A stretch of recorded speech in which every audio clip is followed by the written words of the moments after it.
Саламатсыздар ма, оқушылар? Мен Тараз қаласы номер 34 орта мектептің қазақ тілі мен әдебиеті пәнінің мұғалімі Қуатбек Гүлнаш. Қазақстан Республикасының тұңғыш президенті күні Тәуелсіз Қазақстанның айбынды мейрамы бөлімі бойынша 9 сыныптарға Тәуелсіз Қазақстанның жетістіктері тақырыбында сабақ өтеміз. Сабақтың оқу мақсаты 9-5-1-2 мезгіл үстеуді ауызша және жазбаша жұмыстарда орынды қолдану.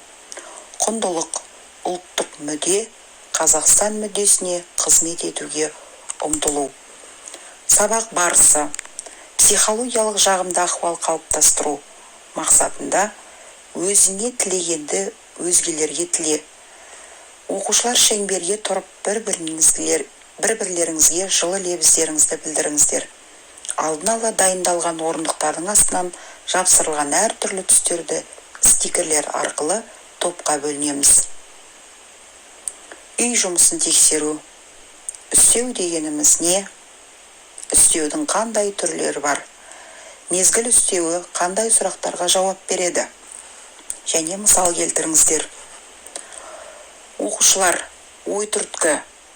Егер сіздер достарыңмен Қазақстан туралы ой бөліскенде, алдымен елдің қандай жетістіктер туралы айтар едіңіздер?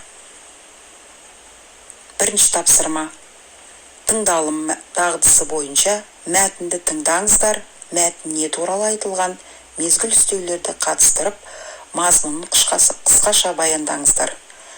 Бұл тапсырма топтық жұмыс, микрофон кімде әдісі арқылы өткізіледі. Дескриптор мәтінді тыңдайды, 1 балл. Мезгіл үстеулерді қатыстырып, тапсырманы орындайды, 1 балл. Мазмұнды баяндайды, 1 балл.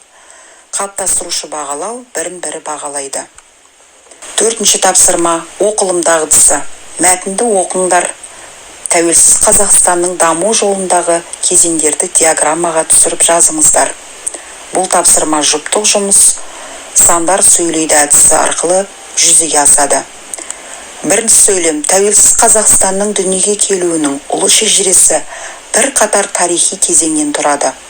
Олар 1990 жылдың сәуірі елбасының президент лауазымына тағайындалуы, 1990 жылды қазаны Қазақстанның егемендік туралы декларацияны қабылдауы, 1991 жылдың тамызы Семей ядролық сынақ полигонының жабылуы және Қазақстанның алтын валюта қорын құру, 16 желтоқсан Қазақстанның мемлекеттік тәуелсіздігі туралы заңның қабылдануы, 1993 жылдың қарашасы ұлттық валюта мен қаржы жүйесін енгізу. Дескриптор мәтінді оқиды, 1 балл.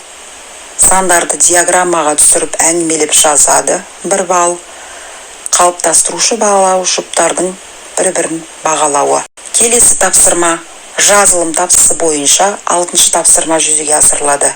Сөйлемдерді толықтырып жазыңыздар. Өзіңді тексер, ойлан тап әдісі арқылы өзіндік жұмыс. Әр оқушы берілген тапсырмадағы түсіп қалған көп нүктенің орындағы сөздерді қойып жазады. Яғни сөйлемдерді толықтырып жазады, 5 балл. Қалыптастырушы бағалау өзін-өзі бағалайды. Кері байланыс, ой таразы. 7-ші тапсырма қосу алу және қызығамын кестесін толтырады.